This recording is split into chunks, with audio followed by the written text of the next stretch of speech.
கலைஞரின் முரட்டு பக்தன் அண்ணாச்சியின் அருந்தவ புதல்வன் ஜெகன் பெரியசாமி அவர்களே, தமிழகத்தில் தூத்துக்குடியுடைய சமூக நலன் மற்றும் மகளிர் உரிமைத்துறை அமைச்சர் சொன்னதை செய்கின்ற தமிழகத்தினுடைய தூத்துக்குடியுடைய சட்டமன்ற உறுப்பினர் மாத்திரமல்ல, கட்டளையிட்டதன்படி அதற்கேற்ப ஒரே ஒரு சிறு காரியத்தை மட்டும் சொல்லி முடிக்க விரும்புகின்றேன். தமிழகத்தை எடுத்துக்கொண்டால் எல்லா துறையிலும் வளர்ச்சி, கல்வித்துறையை பிச்சை எடுக்க வேண்டும் என்று சொல்கிறார்கள். இந்த நிதியமைச்சர் தமிழகத்தில் உள்ள ஸ்ரீரங்கத்தை சார்ந்தவர். அவர் தமிழகத்தில் படித்தாரா இல்லை இந்தி படித்து நிதியமைச்சர் ஆனாரா என்பதை அவர் விளக்க வேண்டும். இந்தியாவினுடைய ஏவுகணை நாயகன் பொக்ரைன் அணுகுண்டு சோதனை நடத்தி வெற்றி கண்ட APJ அப்துல் கலாம் ஐயா அவர்கள் ஒரு தமிழன். அந்த தமிழன் இந்தியாவுடைய முதல் பொறுப்பு, ஜனாதிபதி பொறுப்பு வகித்தவர் தமிழன், தமிழ் படித்தவர். காமராஜர் தமிழகத்தினுடைய கல்வி கட்டமைப்பினுடைய முதல் நாயகன் கர்ம வீரர் காமராஜர் அவர்கள் தமிழகத்திலிருந்து வந்தவர்கள். இந்த தமிழ்நாட்டை உருவாக்கிய திறனிக்கும் நடைபெறுகிற ஒரு போர், இது தேர்தல் அல்ல அப்படி என்று கூறிக்கொண்டிருக்கிறார்கள். வெற்றி நம் கையில் இருக்கிறது, சான்றிதழ் மாத்திரம்தான் வாங்க வேண்டும். ஆகவே இந்த தேர்தலில் வாக்கு வெற்றி பெற்றாகிவிட்டது, சான்றிதழ் மட்டுமே. மற்றும் அனைத்து நிறைய நேரம் இருக்கு, இன்னும் பேச வேண்டியிருக்கு. அமைச்சர் மார்க்சிஸ்ட் கம்யூனிஸ்ட் கட்சி நிர்வாகிகள் மாதிரி இருக்கும். இந்திய கம்யூனிஸ்ட், தேமுக, மதிமுக, VCK, இந்திய முஸ்லீம் லீக், மனித நேய மக்கள் கட்சி, மாமன்ற உறுப்பினர்களே, வட்டக்கலை செயலாளர்களே, இந்த பகுதியை சார்ந்த இன்னைக்கு நடக்கிற சூழ்நிலை உங்களுக்கு நல்லா தெரியும். தூத்துக்குடி மாநகரம் பல்வேறு முயற்சி, அதை தமிழ்நாடு முழுவதும் நல்ல வளர்ச்சி பெற்றாலும் தூத்துக்குடி மாநகரம் நல்ல வளர்ச்சி பெற்றிருக்கு. குறிப்பாக இன்று பொதுமக்கள் அங்கங்கே இருக்காங்க. அவங்களும் வியாபார பெருமக்கள் கேட்டால் தான் டீ கடை இருக்குது, எல்லாமே காலையில் அதை என்ன பேசணும் அப்படிங்கிறத அவங்க பகிர்ந்துக்கிடுவாங்க. அதுக்காண்டி தான் அந்த தெருவு பிரச்சாரத்தோட நோக்கம். ஏன்னா வருங்காலையில் பிரச்சாரம் ஆரம்பித்தோம், இப்போ இந்த மாதிரி டீட்டெயிலாக பேச முடியாது. அதுதான் இதோட நோக்கம். உதாரணத்துக்கு பார்த்தீங்கன்னா தமிழ்நாட்டில் ஏற்கனவே நான் சொன்ன மாதிரி, நான் அந்த பகுதியில் பேசினா உங்களுக்கு தெரிஞ்சிருக்காது, 4 அணியும் நிற்க போகுது. நம்ம திராவிட முன்னேற்ற கழகம் ஏற்கனவே தொடர்ந்து இருக்கிற கட்சியோடையும் சரி, புதியதாக நம்முடைய இணைந்த கட்சியோட சரி கூட்டணியாக போய் கொண்டிருக்கிறோம். இதில் என்ன சிறப்பு என்று கேட்டால் பல்வேறு கட்டங்களாக, அதாவது கண்டிப்பாக உறுதியாக, எடப்பாடி பழனிசாமி அவர்கள் அதிமுக இன்னைக்கு பொதுச் செயலாளராக பல இன்னலுக்கு நடுவில் பிடிச்சு கொண்டிருக்கும் பழனிசாமி அவர்கள் உறுதியாக தோப்போம் அப்படின்னு சொல்லி இருந்தார். அது ஒரு உதாரணத்துக்கு பார்த்தீங்கன்னா 2019 முன்னோட்டி நகர்ப்புறம் உள்ளாட்சி இல்லை ரூரலில், அதாவது கிராமப்புறம் உள்ளாட்சி நடந்தது தோத்தாரு. 19 பாராளுமன்ற தேர்தல் தோத்தாரு. 21 சட்டமன்ற தோத்தாரு. 22 நகர்ப்புற உள்ளாட்சி தோக்காரு. 24 பாராளுமன்ற தொகுதியும் தோக்காரு. இப்போ சட்டமன்றத்துக்கு என்ன செய்ய அப்படின்னு சொல்லி போயிட்டு கட்சியை நம்ம பிஜேபி அடவு வச்சிடலாமா இல்லை விஜய்கிட்ட அடவு வச்சிடலாமான்னு முயற்சி வந்துட்டு இருக்குச்சுல, திடீர்னு பாரதிய ஜனதாவோட கூட்டணி கிடைச்சிது. அன்னிலிருந்து அவரு தான் முதலமைச்சர்னு முடிவு பண்ணிக்கிட்டாரு. ஏற்கனவே நம்மளோட கழக தலைவர் முதலமைச்சர் ஒரு நிறைய இடத்துல சொல்லுவார், அடிமை பழனிசாமி நிறைய இடத்துல பேசுவார். ஒரு புதிய சுத்தமாக இன்னைக்கு தேர்தலில் அவங்க நேற்று அறிவு போட்டாங்க, இன்னைக்கு வேட்பாளர் அறிவிச்சோன்னு ஒன்று தெரிஞ்சுக்கிட்டாரு. நூதன அடிமை. நான் இன்னைக்கு சொல்கிறேன் எப்படின்னா 27 கொடுத்தாச்சு பிஜேபி தாமரச்சன்னம், சரத்பாலா எல்லாம் நம்மளோட கட்சிக்காரங்கெல்லாம் பேசினாங்க.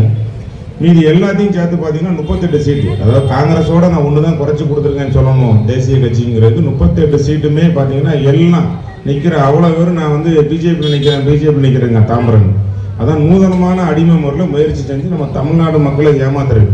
அதை நான் ஏற்கனவே சொன்ன மாதிரி எப்படிடா இதை எப்படி சமாளிக்க அப்படின்னு சொல்லி தெரியாமல் முடிச்சுட்டு இருந்தாரு. ஏதோ வேட்பாளர் அறிவிச்சிட்டாரு. எம்ஜிஆர் காலத்துல இருந்து ஆரம்பிச்ச கட்சின்னு சொல்லியிருக்கேன். ஜெயலலிதா, அதுக்கப்புறம் விபத்தில் வந்தது ஓ பன்னீர்செல்வம் அவர் வந்தாரு. இப்போ எடப்பாடி அவர்கள் வந்திருக்காரு. அதுக்கு ஒரு உதாரணம் தெரிஞ்சுங்கன்னா அவங்களால 23 சீட்டு தான் வேட்பாளர் நிப்பாட்ட முடியும். அதான் இன்னைக்கு அறிவிச்ச அறிவு. அந்த 23க்கு அப்புறம் ஆள் கிடையாது. இன்னைக்கு நைட்டில் பிறகிட்டு இருக்காங்க. அங்கங்கே ஆள் பிடிப்பாங்க தெரியுமில்ல, எதுக்கும் தெரியுமில்ல, பழமொழி இருக்கு. அந்த மாதிரி எப்போ அதில் ஆள் பிடிக்கிற வேலையை நடந்து தான் வேட்பாளர் அறிவிக்க ரெடி ஆகிட்டு. 23 தகுதிக்கு தான் சட்டமன்ற உறுப்பினர் நிற்கிறதுக்கு அந்த கட்சி போயிட்டு. அதனால நான் ஏன் சொல்றேன்னா, ஏற்கனவே தூத்துக்குடி மக்களால் புறக்கணிக்கப்பட்டு நான் சொன்ன தேர்தலில் எல்லாம் விரட்டியடிக்கப்பட்டோம். துப்பாக்கி சூடு நடந்த ஸ்டெர்லைட் நடந்தவுடனே அவரை விரட்டியடிக்கப்பட்டது ஒரு உதாரணம். அதாவது அன்னைக்கு கலவரம் வந்தது, கலவரக்காரங்க வந்துட்டாங்க அப்படின்னு ஒரு தவறான கருத்தை சொன்னார். அது ஹைகோர்ட் சுப்ரீம் கோர்ட் வரைக்கும் கண்டிக்கப்பட்டது. சும்மா கிடந்த வியூடி ரோடு, இந்த ரோடு, அதை இங்கே ஃபுல்லாகவே சொல்லுவோம், அண்ணா நகர் ரோடு கூட சொல்லலாம். அதுலேயும் கூட ஒரு துப்பாக்கி சூடு நடத்தினார். மறுநாளுக்கு மறுநாள் இப்படி என்ன நடக்குன்னே தெரியாது. ஊருக்குள்ள வர பயந்து போய் இருந்தாரு. எலெக்ஷன் பிரச்சாரத்துக்கும் வரமாட்டாரு. அவங்களோட கூட்டணி கட்சி இது வரைக்கும் தமாக கொடுத்தாரு. ஆனால் இந்த கட்டம் இன்னைக்கு அறிவிச்சு கிடந்த கட்டம் இருக்கு. அது நம்மளோட ஜிஹெச் எடுத்துக்கணும்.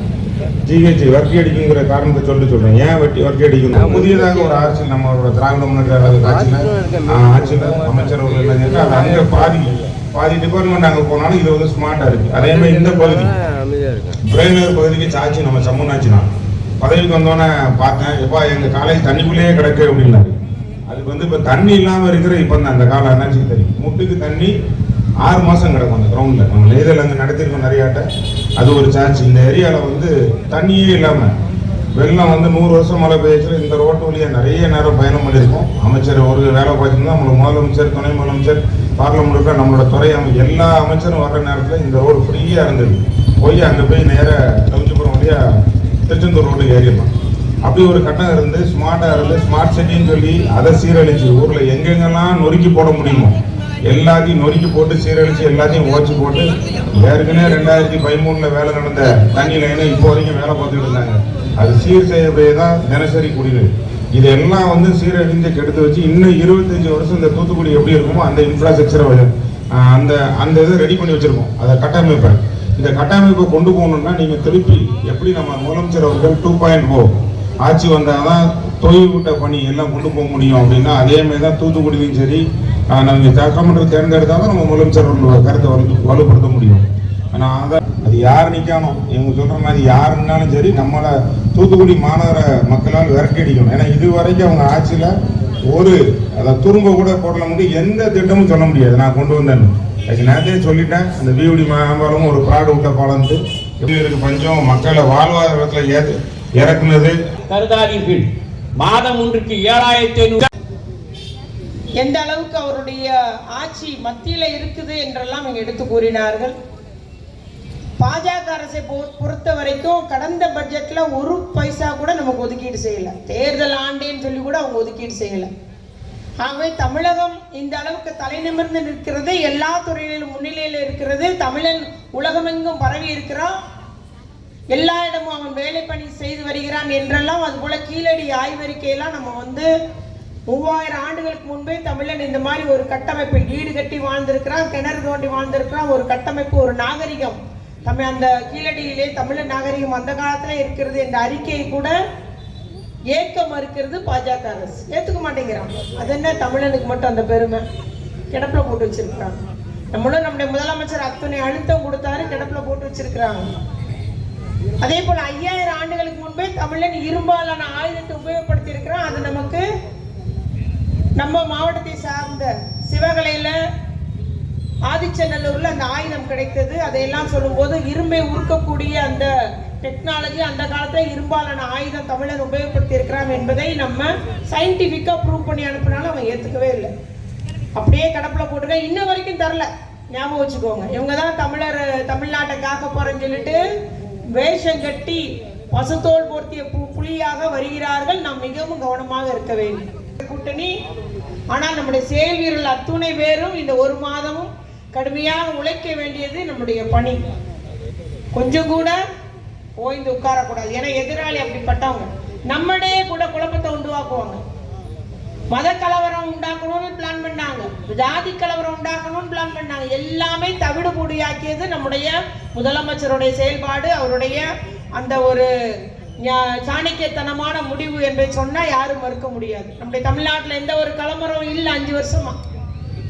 ஆனால் அவர் குட்டையை குழப்பி மீன் பிடிக்கலான்னு பார்த்தாங்க. அதிலும் அவர்களுக்கு தோல்விதான். கடைசியில் இப்பொழுது நாங்களும் ஒரு பெரிய கூட்டணின்ற மாதிரி ஒரு மாயத்தை உருவாக்கி கொண்டு தேர்தலை சந்திக்க வர்றாங்க. ஒரே ஒரு கருத்து மட்டும் நான் சொல்ல விரும்புறேன். நம்முடைய முதலமைச்சர் உள்ள ஆட்சி பொறுப்பேற்க வேண்டும். நம்முடைய தமிழக இளைஞர்களுக்கு தான் தமிழ்நாட்டில் உள்ள அரசு வேலைகள்லாம் வழங்கப்பட வேண்டும் என்று சட்ட திருத்தம் செய்தார். முதலில் டிஎன்பிஎஸ்சி எழுதினாலும் டிஆர்பி எழுதினாலும் முதலில் தமிழ் பாடம் பாஸ் பண்ணணும். எம்ஆர்பி எழுதினாலும் அது டாக்டரா இருந்தாலும் என்ன படிச்சாலும் தமிழ் பாஸ் பண்ணணும். தமிழ் பாஸ் பண்ண பிறகு அப்புறம் மெயின் எக்ஸாம் எழுத முடியும். அப்ப தமிழ் பாஸ் பண்ணணும்னு சொல்லும் போது யாருக்கு வேலை கிடைக்குது? நம்ம வீட்டு இளைஞர்லாம் இன்னைக்கு 1.25 லட்சம் கோடி 1.25 லட்சம் பேர் இன்னைக்கு வேலை வாங்கி பெற்றிருக்கிறாங்க அரசு வேலையை.